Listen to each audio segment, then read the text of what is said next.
Muito bem, amigos. Alguns dirão que foi por ocasião que eu escolhi vir vestido com essa jaqueta, que foi a primeira que eu ouvi. Mas a verdade é que é Brasil e nada mais. E alguns até gritavam em São Paulo, lá por volta de 2012, olê, olê, titê, titê. Crise no Grêmio instaurada, o Filipão muito pressionado e o Virando o Jogo no ar nessa sexta-feira, véspera de decisão para o Ipiranga e o Internacional que enfrenta a Chapecoense no reencontro da torcida com o Colorado. Wesley, seja muito bem-vindo hoje aqui. Um prazer estar aqui no dia de hoje. A seleção levou um sustinho ontem da Venezuela, mas o Tite fez o serviço. Vamos ver agora como procedem os próximos passos dentro da Confederação Brasileira de Futebol, que, querendo ou não, a sombra do Renato ainda está assolando aí a figura do Tite. O Grêmio, meu Deus do céu, onde está a salvação do Grêmio? Eu não sei mais. Eu sei, eu já vou dizer para ti. O que vai salvar o Grêmio é vencer. E o Grêmio vai em busca de uma vitória contra o Santos. E ontem se ficou analisando o jogo do São Paulo, Tricolor Paulista e Santos e Morumbi. 1-1. O que significa esse 1-1? Que o Grêmio está vivo dentro do Campeonato Brasileiro. Mais vivo do que nunca. Eu vou ser um pouquinho mais dramático. E vai em busca da vitória. Vou ser um pouquinho mais dramático do que o Eric. O Grêmio estava com a corda no pescoço e as pernas subindo do banco. Aí o São Paulo empata com o Santos e o banco volta para o lugar e agora o Grêmio continua seguindo na busca, né? Eu estava até analisando outro dia, buscando dados. O Grêmio precisa de 6 vitórias nos próximos 16 jogos, 17 se eu não estou enganado. 6 vitórias para escapar numa situação mais apertada e 7, teoricamente, para fugir numa situação mais tranquila. O problema é a qualidade do futebol do Grêmio corresponde para ter 7 vitórias e escapar tranquilamente do rebaixamento. E mais uma vez aqui, né? Vou reiterar, vou falar e vou repetir. Eu não acredito que tenha sido o cartaz que tenha agorado o Grêmio, enfim. Né? Mas é uma situação complicada, porque agora até o Filipão começa a ser fritado. E tem gente aí que já foi fritado, assado, queimado, o que quer que seja. Passando pelo senhor Marcos Herman, que eu não sei o que está fazendo no Grêmio ainda. Não, vai começar, já está me xaropeando. A manutenção do trabalho da comissão técnica e do departamento de futebol, elas fazem referência a uma frase dita por um dirigente do Internacional algum tempo atrás: vamos mudar não mudando. O Grêmio, inclusive, divulgou um vídeo nessa sexta-feira do Luiz Felipe, e todo gremista há de concordar comigo que o Luiz Felipe é o maior técnico da história do Grêmio, é indiscutível, já está eternizado na calçada da fama. Fato é que o Felipão está pressionado. Nem vou entrar nessas picuinhas aí, nessas informações, não sei se são verídicas, se não são, mas de fato elas foram expostas e o Grêmio, de forma oficial, não se divulgou, contrário a informações de que o grupo de jogadores não comprou a ideia do Felipão e que quer a saída do Felipão, que não aconteceu, foi mantido, né? E a frase que eu falo é que o Grêmio quer mudar não mudando. Por quê? Não houve nenhuma modificação depois do Grêmio tropeçar contra o Cuiabá para o jogo contra o Santos. Depois do resultado contra o Santos, do que vai ser esse jogo, só o futuro dirá.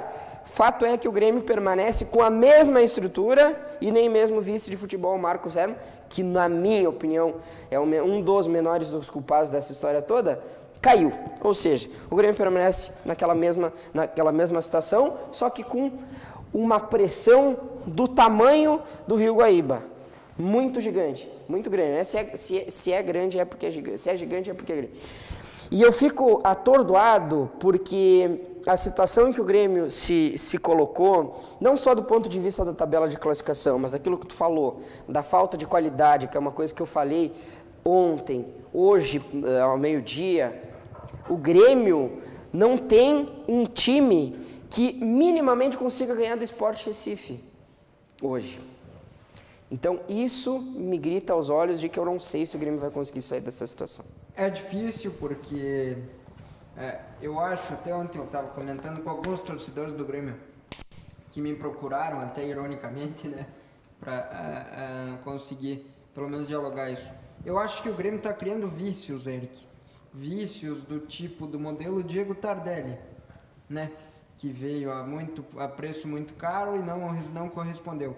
Aí o Grêmio tem o centroavante paraguaio, aquele grandão forte lá, o Diego Churin. Esse aí, quem contou pro Churin que ele é jogador de futebol, falou bobagem, né? Porque o Diego Churin conseguiu perder um gol ali que foi um negócio inacreditável. O que o Eric está comentando do gol que o Churin perdeu, até eu, de muleta, conseguia fazer aquele gol. Subisse na bola e tivesse o mínimo senso de mira, teria feito aquele gol, mas o Churin perdeu. Então assim, o Churin tem 32 jogos pelo Grêmio e 4 participações em gols. Então isso aí é inaceitável. Assim, ó, a crítica que tu faz em relação ao departamento de futebol do Grêmio, ela é completamente legítima. Porque assim, o que a torcida do Grêmio tem pedido muito é a queda do Marcos Herrmann. Porque o Felipão, os números do Felipão mostram que o Grêmio, se não fosse o Felipão, já teria caído. Por quê? Porque tu tem 10 partidas, as primeiras 10 partidas que o Grêmio fez, o Grêmio conseguiu 2 pontos apenas. Nas primeiras 10 partidas, acho que esse número é um pouco menor, né? São 8 partidas ou 7 partidas. Mas igual, faz uma matemática simples. São 7 jogos, cada jogo vale 3, 3 por 7 são 21. Não, mas são 10, né? Tá, 30 pontos. O Grêmio conquistou 2 pontos, ou seja, perdeu 28 pontos com o Thiago Nunes. E todo mundo sabe aqui que eu rasgo elogios ao Thiago Nunes como figura humana e o trabalho que ele foi desenvolvendo até chegar no Grêmio, né? Até antes mesmo de chegar no Corinthians, que é um técnico que eu acho que vai ter um futuro muito bom. Agora, vamos ao que interessa. O departamento de futebol do Grêmio, Wesley, aí tu vai concordar comigo, fez inúmeros erros. A contratação do Churin é um exemplo disso. Ah, porque o Churin ia ser resgatado pelo Felipão, tá aí. Foi resgatado em um jogo só, todo mundo viu que não joga porcaria nenhuma. O Campaz, esse contrataram por uma fortuna, também era para ser um jogador de articulação, não é um jogador de criação. Pode jogar como segundo atacante, mas o Grêmio já tinha no elenco. Então pintaram um jogador que na verdade é completamente diferente. Faltou leitura e talvez a pressa também do departamento de futebol de trazer um jogador por uma fortuna que não vai conseguir dar a resposta, pelo menos ainda não deu, né? Pode dar, quem sabe, nesse jogo contra o Santos, a resposta que a torcida espera. Então, assim, eu acho que o erro é trazer para uma figura, um personagem só, que é o caso do Marcos Herrmann, todos os problemas do Grêmio. Como o pessoal tem feito com o Felipão. O Felipão e o Marcos Herrmann são os menores dos culpados. Se tem um culpado, que esse sim deve ser julgado, até mesmo por uma omissão, por se afastar e terceirizar, na grande maioria dos momentos, é o senhor Romildo Bozan. Esse sim tem que ser culpado. O Eric traz à tona aqui o nosso cômico e corriqueiro personagem da Caverna do Dragão, o mestre dos magos, que gosta de dar lição na vitória, porém na derrota ou no insucesso, ele simplesmente desaparece. Então assim, eu cansei de vir aqui criticar o Romildo, porque eu sei que muita gente colocou ele como presidente do Grêmio pelo que ele fez, tirou o time de uma seca, de uma longa fila aí, e ele, Eric, eu estava consultando dados dentro do Grêmio outro dia, ele é presidente desse segundo mandato por aclamação, entendeu? Houve uma única chapa onde foi escolhido que ele permanecesse como presidente do Grêmio. Então, ele tem tamanho para ter aclamação, só que eu não posso esquecer de dizer o seguinte, senhor presidente, o senhor deu para o Grêmio uma Copa do Brasil, uma Libertadores e 6 gauchões. Menos. 5. Menos. Bom, os últimos 4 aí, né? Vamos deixar a questão não começa, o pessoal aqui já... Não, isso é inacreditável.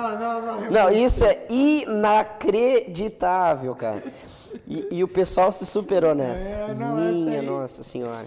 Isso aqui corrobora com a minha tese de que o Romildo não sabe lidar bem com o insucesso. Senhor presidente, o senhor deu títulos ao Grêmio, devolveu o protagonismo ao Grêmio, mas o senhor não pode... tem cabimento. O senhor não pode esquecer que o rebaixamento não vai fazer com que o torcedor lembre que o senhor deu títulos ao Grêmio. E sim que o senhor foi responsável pelo possível 3º rebaixamento do Grêmio. Isso ele sabe. Assim, ó. Eu espero que saiba mesmo, né, Eric? Porque até agora ele não se mexeu uma palha para resolver esse problema. Assim, a gente tem que discutir o futuro do Grêmio, que isso é o que está em jogo. O Grêmio tem hoje uma folha de 14 milhões. O próprio Romildo Bozan vem falando disso, porque ele fala nas rádios, né? O pessoal nas coletivas. Ele fala nas rádios que gostam dele. Tem isso. E assim, todo mundo sabe, o tamanho da receita, assim, um time do tamanho do Grêmio, da grandeza do Grêmio, que está na Série A, na elite do futebol brasileiro, que deveria estar brigando por títulos. Por quê? Porque o Grêmio hoje tem investimento, aí está em números, não tenho o que discutir, um dos plantéis, um dos grupos de jogadores mais caros do Brasil. Então, pelo menos na teoria, era para o Grêmio estar disputando Copa do Brasil, Libertadores e todas essas competições. E assim, ó, se o Grêmio tem essa ruptura de ir para uma Série B com uma queda de receita abrupta, como tem sido, e ainda levando em consideração o fator torcida, que nos últimos 2 jogos nós temos alguns problemas sérios quanto à questão da comercialização dos ingressos e o apoio da torcida do Grêmio, né? Essa é uma baita de uma discussão. Será que a torcida do Grêmio está apoiando o Grêmio nesse momento caótico? Né? E o que o Grêmio tem feito para se aproximar da sua torcida? Talvez esse também seja um grande erro nessa gestão Romildo Bolzano na temporada 2021. Então, são esses detalhes. Se o Grêmio cair, e assim, o Grêmio, eu concordo contigo, Wesley, que nós estamos na eminência de ver um Grêmio na Série B no ano que vem. Se isso acontecer em termos financeiros para um clube que de mês em mês, em 2 meses, né, em bimestre, vem apresentar superávit, de nada adiantou. Eu vou trazer uma informação não adiantou aqui, em nada. De um portal, de alguns portais online que são especializados em cobrir o Grêmio também. Eles fazem parte da chamada mídia alternativa. O Eric comentou sobre a Folha e agora eu vou trazer uma informação, um bastidor de torcedor que eu recebi há algum tempo atrás e que o Eric certamente vai ficar estarrecido com a informação que eu vou trazer. O Grêmio tem uma folha altíssima, né, para os padrões do futebol brasileiro, ficando aí atrás apenas do Flamengo, Palmeiras, Atlético Mineiro, e acredito eu que a 4ª folha do Brasil hoje, não muito distante disso, seja o Grêmio. Eu acho que sim. Torcedores do Grêmio fizeram um lobby no último mês para Tchatcho Kodê no Grêmio. Tchatcho Kodê ocupando a casa-mata da arena, alegando a possível cobertura da contratação pelo superávit, enfim, a boa administração que o Romildo faz no Grêmio. Torcedores pediram Eduardo Kodê no Grêmio. Viu, o pessoal da produção dá para cortar, né? Corta essa partezinha aí e deixa fora. Corta, esquece isso aí. Assim, o pessoal sabe, às vezes eu sou meio ranzinho, tem vezes que eu tenho uma maior maleabilidade para lidar com algumas situações, mas de fato eu estou um pouco incomodado nessa sexta-feira em especial. Não por qualquer motivo, não sei. E assim, ó, eu sou um exímio defensor do Filipão. Assim, o Filipão, eu acho até que o Grêmio, se demitir o Filipão, se o Filipão pedir para sair assim, o Grêmio, a direção do Grêmio assina embaixo lá a queda do Grêmio para a Série B do Campeonato Brasileiro. Porque se tem um cara, e isso eu falei quando o Filipão veio, tu estava lá, tu viu, tu estava aqui presente quando eu falei, o Filipão tem uma série de problemas, né? Eu até posso discordar da forma como ele joga, pragmático, jogar por uma bola, cruzamento na área, sistema defensivo, uma retranca total, mas o Filipão é o cara e o único que pode tirar o Grêmio dessa situação. Se vai ser jogando com 3 volantes, se vai ser ressuscitando o Jean-Pierre. Agora, esse grupinho de jogadores do Grêmio que se escoram num passado recente vitorioso e que derrubaram o Thiago Nunes, estão tentando derrubar o Filipão agora, tem que entender, e isso é uma fala até que vai de encontro com o que o torcedor fala. Um elenco que está recebendo em dia, que tem uma estrutura, você tem o presidente Luiz Carvalho como parque gigante lá na arena, um centro de treinamentos, um estádio, que é um dos melhores do Brasil, e não conseguir minimamente ganhar do Sport Recife, o Sport que está aí com quase que uns 10 anos que não fazia gol em ninguém, né? E faz gol no Grêmio, 2, diga-se de passagem. Que Grêmio é esse? Que Grêmio é esse? Vou trazer uma informação e fazer uma analogia. Eu gosto, todo mundo que assiste o nosso programa sabe que eu gosto de fazer estudos relacionados. O Grêmio, no primeiro tempo contra o time do Cuiabá, fez 38 cruzamentos. Eric, 38 cruzamentos. Sabe quem fazia muito cruzamento também? O Inter do Argel Fux, que era o mesmo a dizer que estavam trocando o pneu do carro com o carro andando e que o futebol era uma coisa em 30 dias e poderia ser outra após um mês. E isso me preocupa. Porque o Grêmio está seguindo os passos do Internacional de 2016. Tá seguindo os passos. Assim, ó, assim, se esses passos eles levam a um caminho, esse caminho ele tem lá na frente até não tá tão distante o olhar. Já consegue ver lá, daqui a pouco começa essa ilustração começa a ficar um pouco mais maximizada. Se o Grêmio continuar dessa forma, vai ir para a segunda divisão. O que nós esperamos? Uma reação, né? O mudar não mudando. Eu nem entro nessa história do fato novo, porque não teve fato novo e nem quero que tenha. Eu quero que o Filipão permaneça, porque eu não vejo, até na possibilidade de uma troca, vai trazer quem?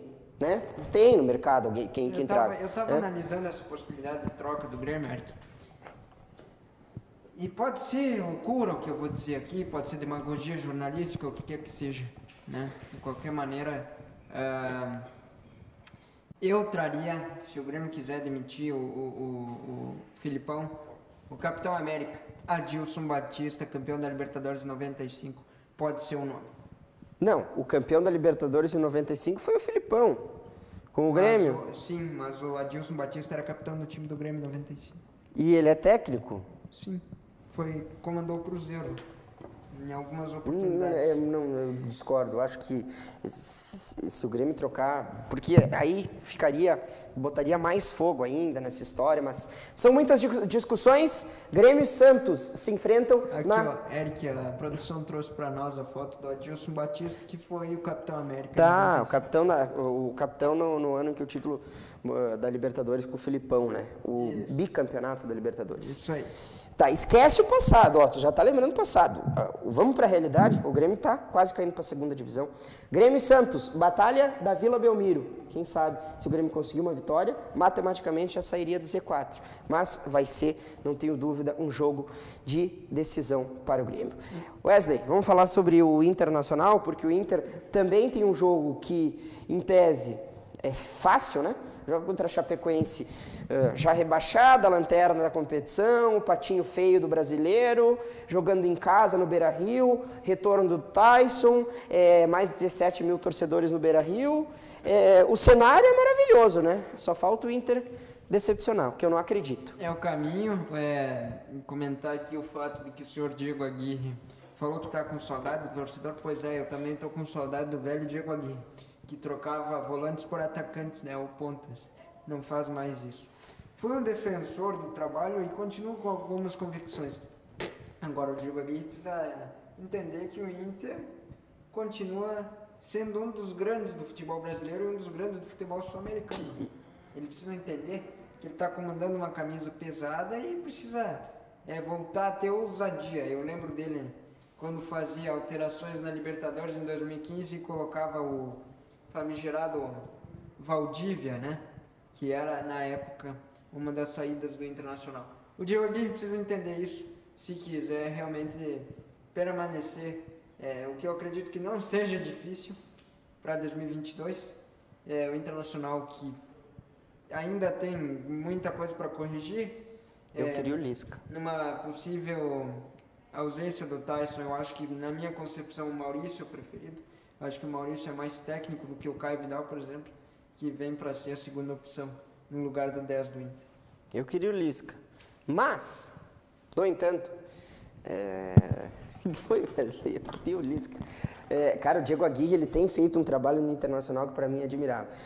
E eu não sei o que tu quer dar a entender, Wesley. Tu tem que levar em consideração o pessoal que está assistindo, que daqui a pouco eles vão entrar nessa tua loucura. Que o grupo do Internacional em 2015 era um grupo que ia brigar pelo título da Libertadores. Esse grupo de jogadores que o Internacional tem, com algumas exceções, como é o caso do Edenilson, do Tyson, do Rodrigo Dourado, que são jogadores acima, é mais do mesmo, é mediano, é um grupo de jogadores mediano. Então, o Diego Aguirre tem tirado água de pedra, né? Não vai comparar o elenco em 2015 para o elenco de agora, né? Vamos respeitar, pera um pouquinho. Não estou comparando. O elenco de 2015, aliás, eu acho que deveria ter sido campeão da Libertadores. O mais justo, eu acho que teria sido olha só, Alisson, Juan na defesa, Nilmar, D'Alessandro, Eduardo Sacha, Era um cano de time. Não vamos comparar com esse time aí do Inter de agora. Ah, tem o Tyson. Ok, mas o Tyson também é bom lembrar que está em final de carreira. Mesmo assim, ele ainda tem pro nível do futebol brasileiro, ele ainda é muito acima dos demais, né? E o Edenilson, não à toa que está defendendo as cores da seleção brasileira. Mas eu não quis dizer a questão de fazer comparações dele, fazer comparações de audácia do senhor Diego Aguirre. Então tu acha que ele evoluiu nesses anos todos? Sim. Mas então ele não serve para o Internacional. Não, eu não disse que ele não serve, eu disse que nesse quesito ele evoluiu. Se ele evoluiu é porque ele não serve. Em 2015 ele tirava volantes para colocar pontas de atacantes. Mas ele não tem pontas. Me diz quem que tem de ponta no Inter hoje. Tem o Caio Vidal, o Gustavo Maia, que até eu acho que poderia ser uma opção. E só, não tem mais nenhum. Tem o Palácios também. Tá? Não, o Palácios, né? Esse é outro, né? Ele e o Douglas Costa, acho que eles estão na mesma na mesma van. Eu acho né? que não, eu acho que o Palácio custou caro sim, eu acredito que talvez possa ter sido um equívoco da gestão Barcelos enquanto o outro, que tu tá comparando o nosso amigo Douglas Costa. Esse aí tá em Turim ainda, né? É complicado, eu acho que Eric, não sei se ele tá fazendo check-in no aeroporto em Turim ainda ou o quê, mas ele não desceu em Porto Alegre. Não. E assim, claro, aqui eu não tô pra querer confrontar a torcida do Grêmio, longe disso, porque eu sou um grande defensor do Douglas Costa, toda aquela história. Eu não quero entrar nessa discussão, mas o fato é que, pela expectativa, o Douglas Costa ele ainda não apresentou o mínimo. E aqui eu não estou falando do Douglas Costa do que diz respeito ao esforço, empenho e dedicação, porque isso nós vimos. Ele tem se esforçado, ele tem brigado, mas não tem sido suficiente e ele tem apresentado problemas físicos, sérios, como todo mundo já havia falado. Mas a torcida do Grêmio esperou, não, vamos cientes. E o departamento de futebol bancou. E agora nós estamos vendo o resultado. Inter e Chapecoense, o que dá para esperar? Chapecoense vem de um resultado, olha, maravilhoso, excepcional contra o Atlético Mineiro, né? Empate em 2-2 no Índio Condá, aqui em Chapecó. E vai jogar contra o Inter. Historicamente, o Inter tem dificuldades para jogar contra a Chape. Eu sempre lembro esse jogo aí, que o Dida foi expulso, Rafael Moura foi pro gol, que o Inter tomou uma sacolada de 5-0. Porque é o jogo mais emblemático, eu acho, que do confronto, né? Das duas camisas. Eu acredito que seja. O Eric... né? O mais histórico. O Eric lembrou do histórico. Destacar que dentro do Beira-Rio, quem tem dificuldades é a Chapecoense. Porque se a gente levar para um lado mais... que o Internacional seja o mandante, o Inter tem vantagem. O Inter sempre sofreu jogando aqui na Arena Condá. Eu acredito que vai ser um confronto difícil, porque... eu acho difícil a Chapecoense, acho quase impossível a Chapecoense escapar do rebaixamento. Não, e já caiu. Essa sim está fadada à queda. Agora, o Internacional precisa fazer o dever de casa se quiser, apesar que eu acredito que já está merecendo talvez só uma Sul-Americana, mas se quiser uma Libertadores vai ter que trabalhar. A Sul-Americana... eu não quero entrar nessa loucura, porque eu tenho uma opinião em relação à Sul-Americana, porque eu sempre fui um defensor da Sul-Americana e tem perdido um pouco do prestígio. E G9, vamos ter G9? Eu acho, falando bem sincero, assim, falando bem com sinceridade, eu acho que posso queimar minha língua, mas eu acho que o Internacional, assim, ó, 99% de chance em estar na Libertadores ano que vem.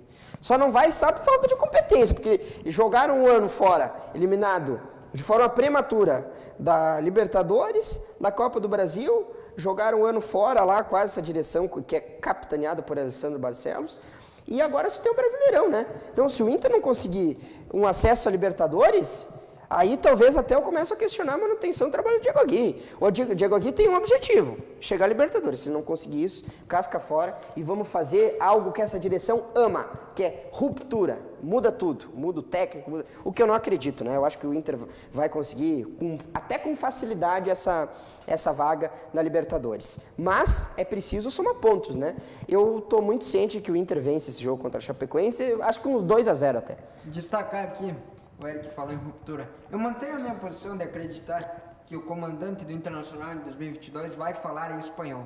Vai falar espanhol. Seja ele o senhor Diego Aguirre, ou até numa possibilidade mais arrojada da queda lá na Espanha, em Vigo, pode haver o retorno do Eduardo Cudê, segundo informações que circulam aí dentre a torcida e os veículos da informação, existe sim, embora seja remota, a possibilidade do Kudê voltar para ele. Assim, Wesley, eu com todo respeito e a minha admiração que eu tenho pela tua pessoa, mas se puder pegar essa partezinha aí mais uma vez, cascar fora, seria, eu acho que ia ser ótimo. Mas eu não estou colocando a questão do mérito, eu colocando a questão da qualidade técnica e tática do Eduardo Kudê. Porque não só como eu falei aqui, eu vi torcedores do Grêmio pedindo a investida do Grêmio Eduardo Kudê. Não é só o Internacional que observa isso. Torcedor do Grêmio também tem que se internar, né?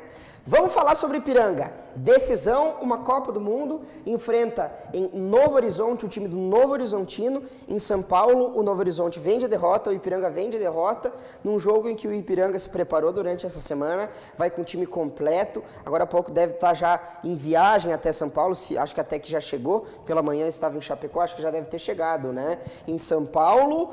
E vai com a força total, 100% do grupo à disposição. O técnico Júnior Rocha destacou a sua estratégia e ele falou para a reportagem do Jornal Bom Dia, para o programa Virando o Jogo, já projetando esse duelo. Vamos ouvir o que disse o técnico do Ipiranga.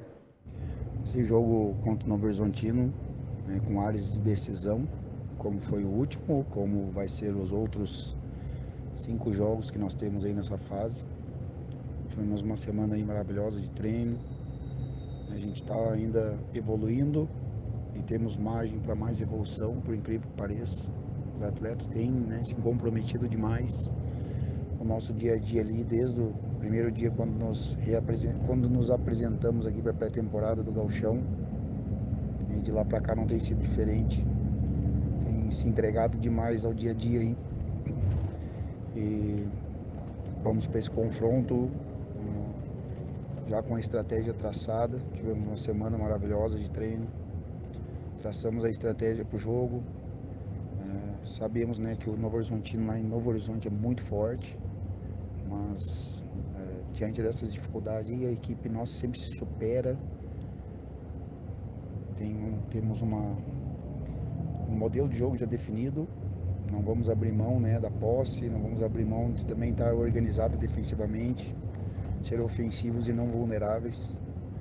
Sabemos da qualidade da equipe deles, da campanha que eles fizeram até então, mas nós temos nossas qualidades, nossas virtudes, e é com elas que nós vamos para esse confronto aí. Daí as palavras do treinador Júnior Rocha.